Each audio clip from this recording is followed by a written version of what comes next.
एक छोटे से गांव में एक लड़का रहता था। नाम था अली। घर इतना गरीब कि कभी कभी खाने को भी कुछ नहीं होता था। लोग इसका मजाक उड़ाते भाई थे, आप वीडियो तो ये देख ही कुछ रहे नहीं हो। बन अब सकता। लाइक और ये सब्सक्राइब जुमला नहीं वो करते हो। रोज सुनता था।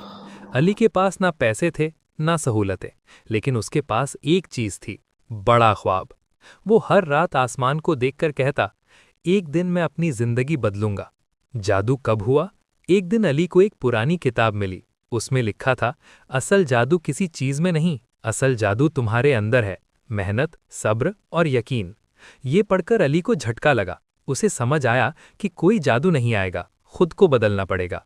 मेहनत का सफर। अली ने छोटे छोटे काम शुरू किए। दिन में मजदूरी, रात में पढ़ाई, नींद कम, ख्वाब बड़े। 100%। लोग हंसते रहे, लेकिन अली नहीं रुका। हीरो बनने का लम्हा। साल गुजर गए। एक दिन वही अली एक कामयाब इंसान बन गया। अब लोग कहते थे, यार अली तो किस्मत वाला निकला। अली मुस्कुराया और बोला, किस्मत नहीं, ये मेरे फैसलों का नतीजा है। असल सबक, रियल मैजिक। जादू कोई नहीं आता, हालात खुद नहीं बदलते। जो खुद बदलता है वही हीरो बनता है। तेरी मोटिवेशन।